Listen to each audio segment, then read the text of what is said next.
จืดโอ้ยหนาจนโซ่เลยมาอยู่นี่ขี้ขาวแล้วพี่น้องขี้ขาวแล้วกะพูดผีเยอะเนาะ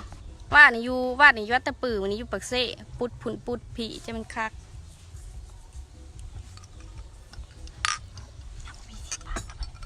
เบาได้จะเป็นอย่างไรดินซื่อโอ้ยทานผู้ชมเข้ามาได้1 คนว่าเป็นหนึ่งแล้วเขากำลังติดตามติดตายเขาได้ติดคนเขาเบิ่งคลิปตัวนั้นเป็นหมื่นเลยเบาเหวี่ยงโคตรเนาะข่อยกับเมื่อยเจ็บเส้นน้ำแบบว่าผู้นั่งโคตรนี่นะตัวเองเฮ็ดพิษแต่ก็บ่ได้ยอมหาตัวเองพิษสิกึ่งข้ามความพิษของคนอื่นมาหาเนี่ยเอาที่ว่าเด็กๆหน่อยๆที่เขาพิษนะสิมาแบบว่าปกความพิษของตัวเอง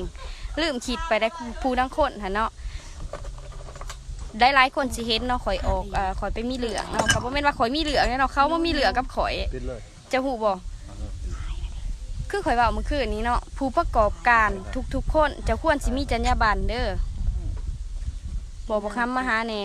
โอ้ยโทรหามันโลดข่อยยังอยู่ในเมืองอยู่เจ้าหน่อยข่อยสิเขาไปสังเวียนไกลข่อยยังอยู่ในเมืองอยู่จอกันเด้อเจ๊เนี่ยว่ามีจอเราสบายดีจ้าจากคอทมครับโดยสบายดีน่ารักแท้เลยขอบใจสบายดีโดยสบายดีเด้อข่อยสิมาเบาพื้นผู้นั่งโค้นเนาะตัวเองพิษแท้ๆบ่ยอมอย่าครับว่าตัวเองพิษสิกึ่งความพิษสิเฮ็ดพิษให้เป็นถือคือสิเคยใส่แบบว่าระบบแบบว่าข่มเหงคนอื่นด้วยวิธีนี้เนาะคอยเว้ากันกับเพิ่นเขาว่าได้นี่อ้ายเอ้ยคันว่าบ่อยากมีเรื่องนี่เฮาเจอกันเว้ากันขอโทษกันน้องก็ยอมน้องก็บ่แม่นสิมีเรื่องอีหยังอยากมีเรื่องอีหยังเพราะพี่เรือบ่ยอมจังได้ไก่แบบว่าสิปรับไหมข่อยว่าข่อยทุบแก้วอยู่หานเพิ่น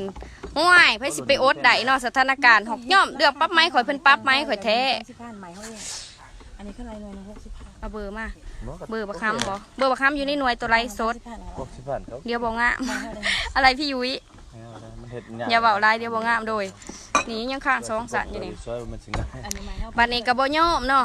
บ่ยอมจะได้กับแบบว่ากระตามนิสัยเพิ่นหั่นแหละเนาะบ่ยอมโค่นบ่ยอมควบโอ้สิเอาเรื่องให้ได้แนวนั้นแนวนี้ขอยสิบอกให้เนาะคนอยู่กับอ้อมคางอ้อมแอวแล้วหันพ่อบอกแล้วพ่อควักแล้วก็ควักแล้วไว้แน่เนาะ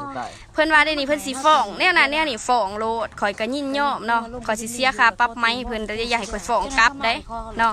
คันเฮ็ดทุกอย่างให้มันถูกต้องตามกฎหมายทุกอย่างหั่นนะข่อยก็มั่นใจว่าข่อยเพราะว่าข่อยมีคลิปทุกอย่างที่ข่อยอัดไว้ดิเพิ่นโทรมาหาข่อยบางกี้เพิ่นว่าข่อยสิปรับไหมจะได้จำมัดสร้างความหมุนไหวข่อยเป็นเจ้าของหานข่อยมีหน้าที่ผู้ใดก่อความหมุนไหวไม่ข่อยไล่ผู้นั้นออกเมื่อบ่ให้ก่อความหมุนไหวอยู่ในหานข่อยเปิดเทคบักใหญ่ๆบ่มีหอกป้องกันบ่มีข่อยบ่ว่าดอกเนาะคันแม่นว่าเขาตีกันอยู่ในหานนะเจ้าผู้เดียวจะสิเอาแขกอยู่บ่นี่ว่าเจอข่อยย่อมข่อยย่างออกจากเทคมาเพื่ออยากมาเคลียร์อยู่เนาะออกมาหอดเนาะจังว่าให้เจ้าหันเมื่อโลด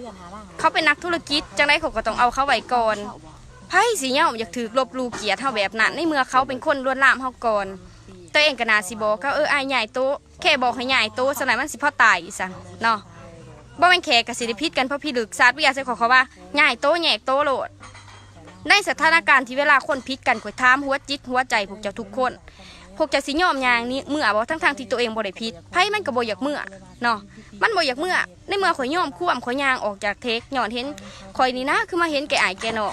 ว่านี่สิมาก่อความไว้อย่างนี้จังซั่นจังซี่ข่อยก็บ่ว่าได้อันนี้บ่ได้ว่าอย่าสิมาก่อความวุ่นวายนั่นนี่เพิ่นใส่คำว่าของข่อยก็คือ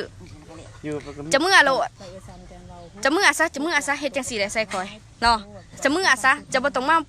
มาวุ่นมาไหว้อ้าวข่อยวุ่นไหว้อีสังข่อยก็เข้าไปซื้อเบียร์กินได้ราคาซ้ำกันคือข่อยไล่สดได้เว้าเรื่องมือนั่นข่อยหึ้นแห้งข่อยสั่นจนแบบว่าความหึ้นของข่อยตั้งแต่เท่าไรปีแล้วข่อยบ่ได้ข่อยจื้อได้ว่าข่อยบ่ได้มีอาการแบบโมโหขนาดนั้นหั่นนะข่อยโมโหแห้งในมือนั่นเนาะแล้วข่อยก็ได้ใส่คำเว้าแท้แล้วเพิ่นบอกว่าเอ้ยปรับไหมข่อยทุบแก้วอยู่หานเพิ่นข่อยให้เพิ่นไม้โหลดเนาะคลิปนี้ข่อยฝากแชร์ไปหอดหูเมียของไอ้ย่าเองเด้อเพิ่นเองข่อยเขาไปในเทคเจ้าก็หูที่เนาะนิสัยออกซื่อแหละของผิดกันกับเราเฮาสิไปเว้าด้วนน้ำคนอื่นก็บ่ถือเนาะคันสิบ่เว้าว่าข่อยเว้าให้เพิ่นข่อยประจานเพิ่นก็เพิ่นเองเฮ็ดให้หมู่เว้าข่อยจนถามเพิ่นได้ไอ้ย่าไอ้ขอโทษน้องบ่ได้บ่แค่คำเดียวอ้ายเฮ็ดแบบนี้มันบ่ถูกได้อ้ายเฮ็ดแนวนี้มันบ่ถูกโอ้ยเมื่อปัดก้นใส่ข่อยย่างเขาไปในเทคข่อยมีฮอตคลิปตอนเพิ่นปัดก้นใส่ข่อยย่างเขาในเทคอ้ายบอกก็ได้ว่าเขาเป็นนักธุรกิจอ้ายต้องเอาเขาไว้ก่อน คันเอาเขาไว้จังซั่นจะก็ต้องยอมรับว่าแม่นหยังมันสิเกิดขึ้นข่อยถามในกฎหมายของการเปิดห้านบริการนี่นะมันมีอีสังแหน่คือสิบ่ได้แบบว่าบ่ได้ศึกษามาก่อนแค่แบบว่ากูมีเงินกูก็เปิดห้านสิเพราะมันมีเหลืองสิมาติบ่ได้ยอมเนาะคันบ่ยอมจังซั่นแล้วก็น่าสิแบบว่าเว้ากันดีๆเนาะเพิ่นกับพ่อเพิ่นเขาก็ฮู้อยู่ดอกว่าเพิ่นก็สมหน้าสมตาเพิ่นอยู่อัตตปือแต่ว่าเพิ่นก็ควรคิดว่าคนอื่นนะเขาก็สมหน้าสมตาเขาคือกันบ่มีไผอยากเสียเปรียบให้ผู้ใดดอกมันเขาจำกัดกำหนดขนาดจังซั่นแหละลาวเฮาบ่มีความรับผิดชอบดอกเรื่องความรับผิดชอบนี่ตังบ่มีอีหลีเนาะข่อยว่าแม่นแท้ตังบ่มีความรับผิดชอบเครื่องบ่พอโทรมาหาข่อยเบิ่งนึงแก่โตแบบน้ำขุ่นๆข่อยนี่ข่อยสิเอิ้นจะมาหาตำรวจบ้านนี่ข่อยสิไม้เจ้าอย่างเดียวนี่นะจะทุบแก้วทุบจอมันเป็นวัตถุของข่อยเจ้าไม้ข่อยโดดเนาะมีหยังข่อยก็บอกไว้โลดว่าไกลเกลี่ยกันเว้ากันดีๆก็ได้ข่อยก็บ่แม่นสิอยากมีเรื่องเพราะพี่ลึกดอกเนาะเพราะว่าคู่มือนี่ทุกคนก็มีเวียกยังเฮิงสินี่บ่มีดอกโอ้เทคอันตะปือ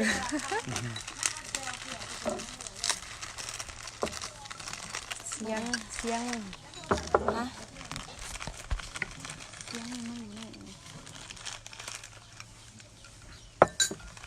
มากินหมอหอน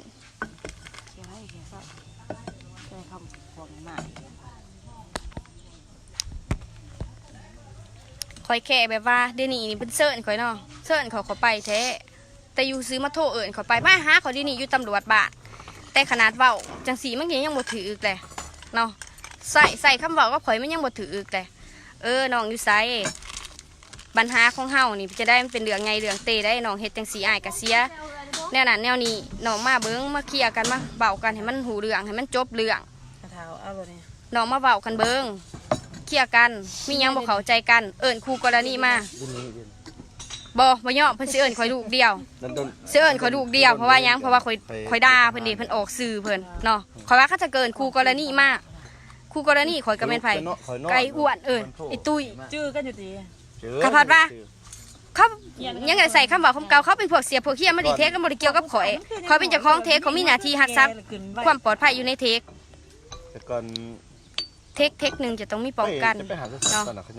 ายังกินเบียร์กันเจ้าบ่มีป้องกันในเมื่อข่อยเกิดเหตุกับข่อยแล้วข่อยไปแจ้งทั้งเจ้าของหานก็ควรสิมาไกลเกลี่ย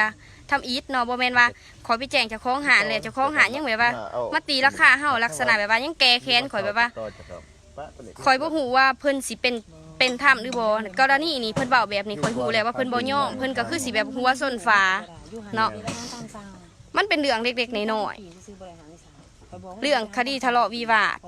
เนาะทะเลาะวิวาทย้อนหยังย้อนความหัวงูของบรรดาทานเองเนาะพ่อเขาบ่ยอมจังซี่ก็มาสร้างความวุ่นวายลักษณะแบบว่าสิปกป้องหน้าตัวเองไว้แต่ว่าปกป้องบ่ถือวิธีซะสู่ตายเสียแม่นหยังแม่นหยังเสียแม่นหยังบ่เข้าใจเด้อเสียแม่นหยังค่ะมันเป็นตะเบือมันเป็นตะหนาเบือเด้อขอยสิเว้าเป็นตะหนาเบือมองใดเจ้าหินะเป็นผู้ให้บริการเจ้าเว้าอ่อนเว้าย่อมดีๆเขาก็บ่ได้ว่าหยังเงี้ยนี่มื้อคืนมื้อนั้นอ้ายก็ได้กินเหล้ากินเบียร์ในอ้ายเมาแน่อ้ายก็เว้าคำเว้าผิดแต่ว่าน้องก็เฮ็ดบ่ถูกเดี๋ยวนี้น้องมีหยังเอาน้องมาเคลียร์กันกับอ้ายเบิ่งเว้าแบบผู้ใหญ่เนาะข่อยเคยเว้าก่อนหน้านี้อยู่ในคลิปเฮาอยากให้คนอื่นเคารพเฮาก่อนอื่นหมดเฮาต้องสร้างเกียรติให้ตัวเฮาเองก่อนคันว่าตัวเองบ่มีเกียรติยังอยากให้หมู่ให้เกียรติอยู่มันเป็นไปบ่ได้เนาะ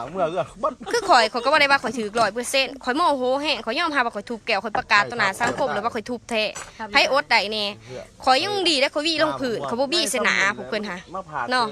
เฮ็ดแบบนั้นกับผู้หญิงก็เฮ็ดได้จะยังมีความเป็นสุภาพบุรุษอยู่บ่จะยังมีความเป็นผู้ชายอยู่บ่จะยังกล้าอ้างตัวเองมาเป็นหัวหน้าครอบครัวอยู่บ่ข่อยอยากถามคืออยู่ในตัวนี้เนาะขนาดความซื่อสัตย์อยู่ในครอบครัวจะยังบ่มีให้ความซื่อสัตย์อยู่ในครอบครัวบ่มีให้ยังบ่พอเจ้านี่นะรักลูกรักเมียมาหลินมาเที่ยวเจ้านี่รักลูกรักเมียรักล่มผู้เสดินเสผ่านสาวแมนอยู่ดอกเรื่องลูกเรื่องเมียคันเวลามันมีเหลืองมากกับปกป้องเอากันเนาะย้อนยังเขาบ่อยากเสียหนาแต่เขาก็ฝากถึงเนาะคนที่อยู่รวมครอบครัวกันกับพวกเราหั่นนะก็ควรสิตักเตือนเราบ่แม่นว่าอันใดกูต้องกู้หน้ากูอย่างเดียวอันใดมันผิดก็ต้องยอมรับว่าผิดตัวเองผิดแท้บ่แม่นว่าแนวใดกูก็ต้องกู้หน้ากูไว้มันบ่ถูกเนาะจะกู้หน้าจะไว้จะคิดบ่ว่าคนอื่นเขาก็สิบ่อยากกู้หน้าเขา เจ้าอาจสิเคยเจอกับคนอื่นที่เขายอมแต่เจอกับข่อยบ่ยอมเด็ดขาดขั้นสูงกับข่อยอยู่ให้มันถูกต้องตามกฎหมายนี่ข่อยเชื่อว่าข่อยกัสนะคือกันเพราะว่าวัฒนธรรมลาวหั่นนะเขาบ่ได้มีผู้ใดดอกสิให้เจ้าเป็นเจ้าของห้านแล้วมาแก้แค้นลูกค้าเขาไปหาเสียหาเฮียแน่นั่นข่อยฟึดมันเทื่อนึงแล้วเนาะแก้แค้นข่อยจับแค้นข่อยแก้ข่อยเขาไปหาเขาข่อยก็ฟึดเพิ่นบักแห้งเนาะเทื่อนึงแล้วเทื่อสองมายังมาแบบว่าเฮ็ดลักษณะแบบว่าเสียคุณสมบัติข่อยบอกไว้โลด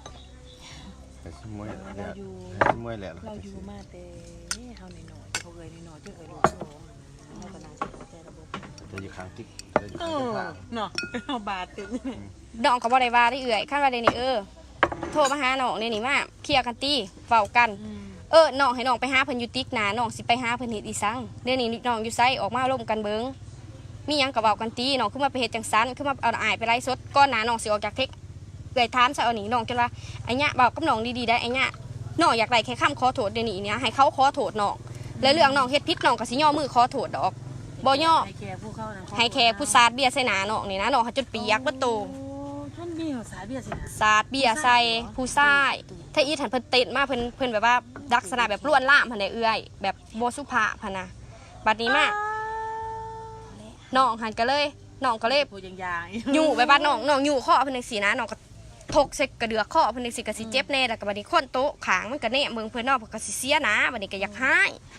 ายก็นั่งกัดแขวคุกเขียกอยู่อีนางอันนั้นหันผู้มันเห็นเหตุการณ์มันยางมากพอดีเพิ่นกระจอนใส่น้องได้ตอนน้องอยู่เพิ่นอีเพิ่นสิจอนใส่บัดนี้คนดึงเพิ่นออกบัดนี้พอดีอีนางแต่มันเห็นเหตุการณ์ว่ากระยางมันจับแขนน้องว่าเอื้อยน้องหันเห็นเอื้อยไปยืนเบื้องนั้นซะบัดนี้น้องหันจอนใส่นี่แยกโต๊ะได้โดยแยกโต๊ะแล้วทางเพิ่นเองที่บ่ยอมไอ้ย่าเองกวักแม่นบ่แต่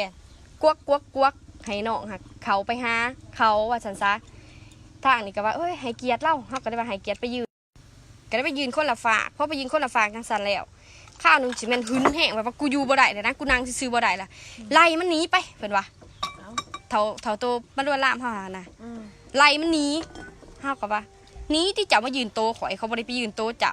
เพิ่นหันใหญ่โตมาโตเฮาใหญ่โตมาหาโตเฮาก็ด้วยคำส่วนของผู้ใดคันบ่แม่นคำส่วนของเจ้าของหาเฮาก็ให้เกียรติเพิ่นว่ายืนเพิ่นก็สิเห็นว่าผู้สาวแบบว่าเว้าไว้บ่ละอายตัวเองซะเนาะเว้าตัวเองสิเป็นตะขี้เดียดเฮาก็แย่งแหวนลงว่าตัวเองก็งามอยู่หั่นน่ะเฮาก็ได้ว่าเอ้าคือใหญ่โตมาเบิดแบบว่าลักษณะเห็นผู้หญิงงามเข้าไปแล้วก็เอิ้นโตเสียมากจังซี่นะเลยบ่ถามเลยว่าข่อยเข้าไปข่อยก็มีเงินซื้อเบียร์แล้วข่อยจังเข้าไปเนาะคันว่าเรื่องกินเบียร์นำกันกับเพิ่นข่อยก็เคยทักทายกันอยู่คันว่ามันเป็นกรณีแบบนี้หั่นนะข่อยว่าขอโทษข่อยติคำเดียวขอโทษข่อยบ่ยอมขอโทษยังไปอยู่เขาขึ้นรถอยู่เด้ถามที่เห็นนำกันอยู่ก็ขึ้นรถเมื่อโหลดพวกอ้ายเมื่อโหลด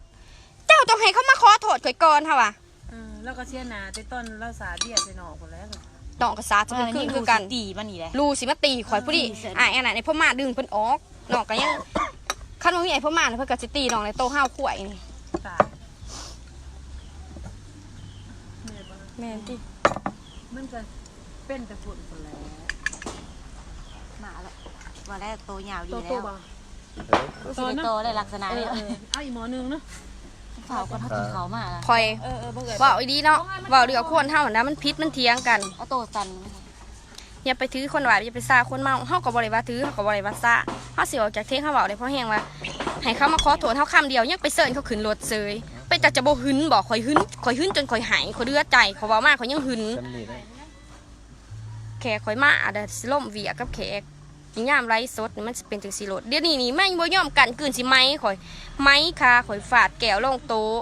แล้วคันข่อยเว้าขึ้นนี่เนาะเพิ่นลบลู่เกียรติเขาได้เว้าเรื่องวัฒนธรรมของเว้าเรื่องวัฒนธรรมได้บัดนี้เนาะจะเปิดห้างกำลังสิเมื่อแล้วนี่กำลังกินข้าวแล้วก็ออกเมื่อเท่านี้ก่อนเด้ออันนั้นแขกข่อยมาแล้วข่อยอยากน้อมได้ร้อยข่อยแค่อยากบอกว่าคนถ้าเวลาเห็นหยังผิดก็ควรสิซ้ำนึกว่าตัวเองผิดเรื่องข่อยผิดข่อยก็ผิดข่อยสิขอโทษข่อยหูแล้วนะให้เรานางข่อยเท่านี้ก็เด้อเจ้าหน่อย เมื่อจะออก